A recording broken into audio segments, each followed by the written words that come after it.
आपने सुना होगा संसार में कोई बहुत से लोग कहावत कहते हैं कि बुरे काम का आप कहते हैं, आप लोग बताइए हम क्या बताएं?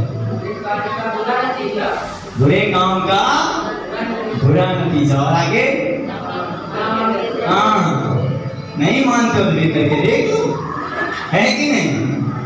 बुरे काम का बुरा नतीजा, और नहीं मानते हो तो करके देख लो। तो आप पर निर्भर करता है कि आप क्या करना चाहते हो।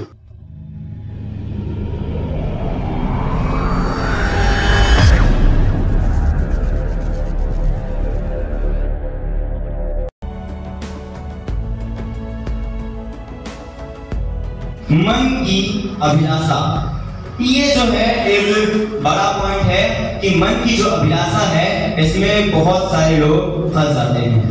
मन की अभिलाषा में बहुत सारी हमारी लालसाएं होती हैं, बहुत सी अभिलाषाएं होती हैं जिसमें व्यक्ति आकर के फंस जाता है, और जब वो फंस जाता है तो उसका परिणाम बहुत बुरा निकलता है। जब दाऊद है, जब वो भी पलंग पर से उठकर छत पर टहल रहा था, तो छत पर टहलते हुए क्या हुआ? उसने एक स्त्री को देखा और उसने पाप किया। जब उसने पाप किया, देखो देखने से कुछ नहीं, अगर वो देखा था तो अगर वो उसके प्रति गलत विचार, गलत सोच को लेकर नहीं आता तो मैं जानता हूँ उस पाप फिर नहीं होता, और इसका परिणाम जो निकला फिर वो परिणाम भी उसको नहीं भुगतना पड़ता। परिणाम पता है वो क्या निकला था? परिणाम उसका ये निकला, इसी का 12 अध्याय,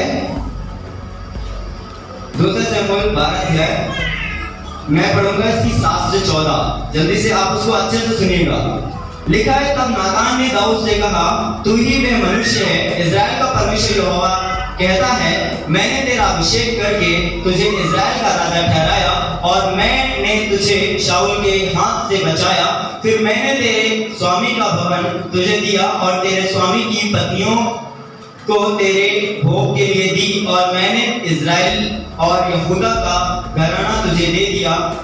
और यदि यह थोड़ा था तो मैं तुझसे और भी बहुत कुछ देने वाला था। तूने यहोवा की आज्ञा तुच्छ जानकर क्यों वह काम किया जो उसकी दृष्टि में बुरा था? हित्ती उरिया को तूने तलवार से घात किया और उसकी पत्नी को अपनी कर लिया, और उरिया को अमोनियों की तलवार से मरवा डाला। इसलिए अब तलवार तेरे घर से कभी दूर ना होगी। यहाँ पर परिणाम देखिए क्या निकल रहा है। बाइबल बताती है, लिखा है कि इसलिए अब तलवार तेरे घर से कभी दूर ना होगी, क्योंकि तूने मुझे तुच्छ जानकर हित्ती उरिया की पत्नी को अपनी पत्नी कर लिया है।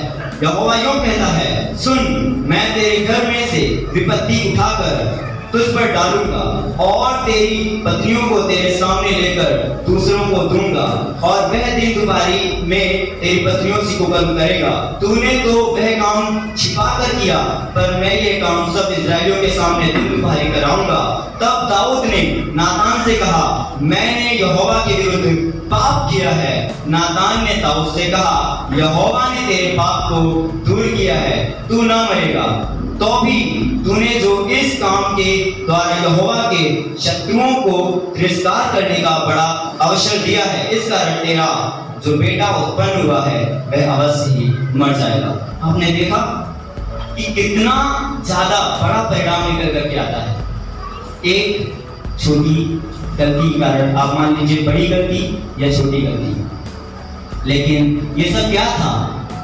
मन की अभिलाषा जो दाऊद को खींच करके अपनी ओर ले गई, और परिणाम इतना बुरा निकला कि उसके घर से, बाइबल बताती है कि विपत्ति जो थी वो उस पर डाल दी जाएंगी, और बाइबल बताती है कि उसके घर से कभी भी तलवार दूर ना होगी, मतलब तलवारें चलती रहेंगी। क्यों तलवारें क्यों चलती रहेंगी? उसका कारण ये था कि उसने उसकी पत्नी को तो अपनी कर ही लिया, उसके बावजूद उसके पति को भी उसने मरवा दिया तलवार से। इस कारण से बाइबल बताती है कि उसके घर से जो तलवार है कभी दूर ना होगी। और आप जान गए होंगे कि कितना परिणाम उसको क्या मिला और उसने क्या किया था। मैं बताना चाहता हूं कि मन की अभिलाषाओं से आपको दूर भागना है। मन की अभिलाषाओं से आपको दूर भागना है, नहीं तो परिणाम बहुत बुरा होने वाला है। जानते हैं कि नहीं? बहुत सारी चीजें आपको अच्छी लग सकती हैं, बहुत सारी चीजों को आपको देख करके आपको आपका दिल करेगा कि मैं इस चीज को पा लूं, लेकिन जो चीजें आपको आकर्षित कर रही हैं, मैं आपको यही बताना चाहूंगा, जो चीजें आपको आकर्षित करती हैं आप उनकी ओर से दूर भागो, क्योंकि जब अगर आप उनकी ओर से दूर नहीं भागोगे तो आप उसमें फंस जाओगे, क्योंकि हमेशा जो चीजें आकर्षित करती हैं वो फंसाने के लिए होती हैं। क्योंकि जैसे हम देखते हैं हवा को वो फल बहुत पसंद आ रहा था, आकर्षित कर रहा था, दूर से ही आकर्षित कर रहा था उसको, और जब आकर्षित कर रहा था वो क्या हुआ, वो उसमें फंस गई। एक व्यक्ति और है जिसको आप जानते होंगे, शिमशोन और दलीला।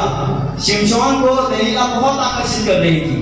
क्या हुआ, शिमशोन जो था वो उसके प्रेम में फंस गया और उसकी आंखें फोड़ दी गई और उसका जीवन आप जानते हैं अगर आपने पढ़ा है तो।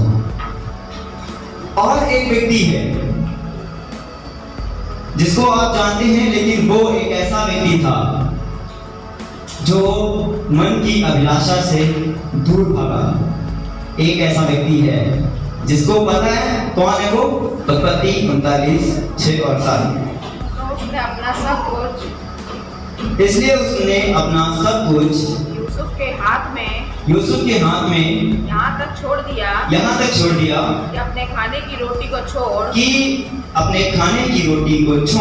वो अपनी संपत्ति का हाल कुछ न जानता था। और यूसुफ सुंदर और रूपवान था। इन सब बातों के पश्चात ऐसा हुआ कि उसके स्वामी की पत्नी ने यूसुफ की ओर आंख लगाई और कहा मेरे साथ सो। पर उसने अस्वीकार करते हुए अपने स्वामी की पत्नी से कहा, सुन, जो कुछ इस घर में है मेरे हाथ में है। उससे मेरा स्वामी कुछ नहीं जानता। और उसने अपना सब कुछ मेरे हाथ में सौंप दिया है। इस घर में मुझसे बड़ा कोई नहीं।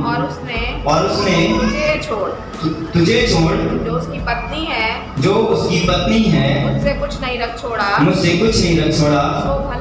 इसलिए भला मैं ऐसी बड़ी दुष्टता करके परमेश्वर का अपराधी क्यों बनूं? आप जानते हैं ये यूसुफ है जो परमेश्वर का दास है, जो गुलामी में है। इस समय जब वो मिस्र में है तो वो गुलामी में है। उसको उसके भाइयों ने बेच दिया था मिस्रियों के हाथ से, और मिस्र में वो एक पोतीफर के घर में था और वो गुलाम था, वो गुलामी में था। लेकिन मैं आपको बता दूं, गुलामी में तो था लेकिन बहुत अच्छे से रह रहा था। क्यों? क्योंकि वो परमेश्वर का भय मानता था और परमेश्वर उसके साथ था, इसलिए वो जो कुछ करता था परमेश्वर उसके कामों में उसे आशीष देता था। इस कारण से इन सारी बातों को देख करके उस घर का जो स्वामी था उसने इसको एक प्रकार से अधिकारी ठहरा दिया और बहुत जो कुछ था सब कुछ उसके हाथों में सौंप दिया। जितनी संपत्ति थी सब कुछ उसके हाथों में सौंप दिया। लेकिन बाइबल बताती है कि उसने कहा कि तेरे स्वामी ने मेरे हाथ में सब कुछ सौंप दिया है लेकिन तुझे नहीं सौंपा है, इसलिए मैं ऐसा कुछ नहीं करूंगा। तू जो कह रही है, क्योंकि वो जानती थी यूसुफ बहुत सुंदर है और वो ऐसे उससे कहती है तो वो मना करता है। और आगे आपको पता है जब उसने ये वाली गलती करी, उसने सिर्फ अभी बोला है लेकिन यूसुफ उसके साथ सोया नहीं, बल्कि वो क्या हुआ, बाइबल बताती है कि वो वहां से भाग गया। इसकी 11 से हम पढ़ेंगे तो लिखा हुआ है, एक दिन क्या हुआ कि यूसुफ अपना काम काज करने के लिए घर में गया और घर के सेवकों में से कोई भी घर के अंदर ना था। तब उस स्त्री ने उसका वस्त्र पकड़कर कहा मेरे साथ सो। पर वह अपना वस्त्र उसके हाथ में छोड़कर भागा और बाहर निकल गया। यह देखकर कि वह अपना वस्त्र में हाथ में छोड़कर बाहर भाग गया है, उस स्त्री ने अपने घर के सेवकों को बुलाकर, देखो वह एक इब्री मनुष्य को हमारा तिरस्कार। यहाँ पर हम देखते हैं एक यूसुफ जब उसको उसकी पत्नी पकड़ती है तो वो वहां से अपने आप को भगा ले जाता है, मतलब अपने आप को वहां से भागता है, मन की अभिलाषा से वो भागता है, बल्कि वो उसमें फंसता नहीं है और फंसता नहीं है। इसी कारण से आपको पता है उसका परिणाम क्या निकलता है, दोनों का परिणाम अलग निकलता है। जब वो फंसता नहीं है तो उसका कारण ये है कि वो एक समय आता है उसी मिस्र का वो प्रधानमंत्री बन जाता है, उसी मिस्र का, और राजा के यहाँ प्रधानमंत्री बनता है और पूरे मिस्र पर वही राज्य करने लगता है। क्यों? क्योंकि वो वहां से भागा था। उसका परिणाम ये निकला है क्योंकि वो खुदा के भय को मानता था और खुदा के संग संग चलता था और कह रहा था मैं खुदा का अपराधी बिल्कुल भी नहीं बन सकता। अगर मैं और आप ऐसे ही सोचेंगे कि मैं खुदा का अपराधी नहीं बन सकता, तो जब आप ऐसा सोचेंगे तब आप यूसुफ की तरह आप ही प्रधानमंत्री की उस कुर्सी को हासिल करने पाएंगे। मेरा मतलब ये नहीं है कि आप प्रधानमंत्री बनेंगे, नहीं, मेरा मतलब ये है कि आप उन चीजों को प्राप्त करेंगे। आप देखेंगे कि जो चीजें आप पर हावी होना चाहती थी आप उन पर हावी हो जाएंगे जब आप खुदा के भय में चलेंगे। तो मिस्र पूरा उसके ऊपर हावी होना ही चाहता था, मैं एक प्रकार से जानता हूँ, लेकिन उसको क्या हुआ आगे जब हम देखते हैं तो वो आगे चल करके मिस्र को अपने हाथों में कर लिया क्योंकि राजा ने उसको पूरा अधिकार दे दिया था। और उसकी पत्नी ने जो ऐसा किया था उसका परिणाम आपको पता है क्या निकला? 47 इसी की 47, 18 और 19, 47, 18 और 19 पढ़ेंगे। उत्पत्ति का जो 47, 18 और 19 यहाँ पर लिखा हुआ है, वह वर्ष तो यूं कट गया, तब अगले वर्ष में उन्होंने उसके पास आकर कहा, हम अपने प्रभु से यह बात छिपा न रखेंगे कि हमारा रुपया समाप्त हो गया है और हमारे सब प्रकार के पशु हमारे प्रभु के पास आ चुके हैं, इसलिए अब हमारे प्रभु के सामने हमारे शरीर और भूमि छोड़कर और कुछ नहीं रहा। हम देखते क्यों मरे, हम तेरे देखते क्यों मरे और हमारी भूमि क्यों उजड़ जाए। हमको और हमारी भूमि को भोजन वस्तु के बदले मोल ले कि हम अपनी भूमि समेत फिरौन के दास हों और हमको बीज दे कि हम मरने न पाएं वरन जीवित रहें और भूमि न उजड़े। यहाँ पर आपको अभी बात समझ में नहीं आई होगी कि क्या है बात। जो यहाँ पर है वो ये है कि जब उसने ऐसा किया और उसके बाद एक बड़ा आकाल आता है वहां पर, और आकाल के समय में हम जानते हैं कि कुछ मिस्र में नहीं बचा था, लेकिन यूसुफ को वहां पर ठहराया गया था कि वो भोजन वस्तु दे, लेकिन वो कोई चीज ले करके भोजन वस्तु देता था कि तुम मुझे पैसा दो मैं तुम्हें भोजन वस्तु दूंगा। धीरे धीरे करके सारा पैसा खत्म हो गया, और जब पैसा सारा खत्म हो गया तो यूसुफ ने कहा ठीक है अपनी जमीनें बेच दो। जमीनें उन्होंने बेच दिया। अब उनके पास उसने कहा कि ठीक है अच्छा आपने जितने पशु हैं सब बेच दो।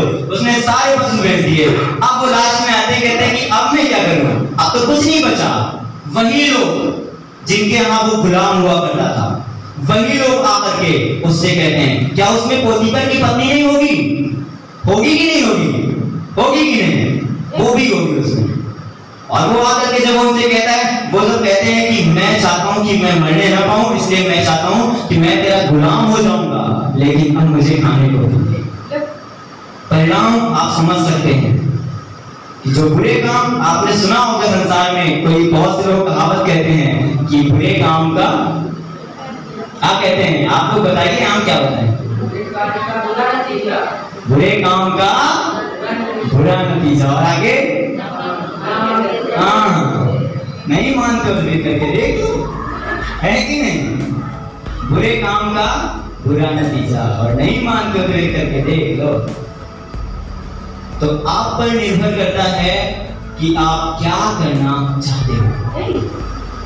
अगर आप बुरी दृष्टि से देखोगे चीजों को, बुरा सोचोगे, तो प्रभाव कुछ इस प्रकार से पड़ेगा, आपको मैंने बता दिया है। लेकिन अगर आप अच्छी चीजों को बहुत अच्छे से देखोगे, मैं बहुत ज्यादा वैसे काफी है लेकिन मैं इतना बोलूंगा नहीं, क्योंकि मैं अगर बोलूंगा तो टाइम बहुत ज्यादा जाएगा। तो इसलिए मैं आपको बताना चाहूंगा, इसको यहीं पर समाप्त करना चाहूंगा, और मैं आपको लास्ट में यही बताना चाहूंगा कि आप अगर प्रभु के साथ हैं और अगर प्रभु को जानते हैं, अगर खुदा में हैं, तो आप खुदा के भय में रहें और खुदा के भय में चलें। अगर आप कोई चीज देखते हैं, किसी चीज पर विचार करते हैं, तो पहले परमेश्वर की मर्जी को देख लें कि क्या परमेश्वर की मर्जी है कि नहीं। अगर परमेश्वर की मर्जी नहीं है तो आप उस काम को ना करें, क्योंकि यदि आप करेंगे तो उसका परिणाम बहुत ही बुरा निकलेगा। और अगर परमेश्वर आपसे कह रहे वाला काम कर ले तो आप करो, और जब आप वो काम करोगे तो आप आशीष को भी पाओगे, है कि नहीं। तो अगर आप खुदा की बातों को मान करके चलेंगे तो आप आशीष पाएंगे, लेकिन अगर खुदा की बातों का तिरस्कार करेंगे, उसकी बातों को नकार देंगे, तो आप जानते हैं कि आपको क्या मिलने वाला है कि नहीं।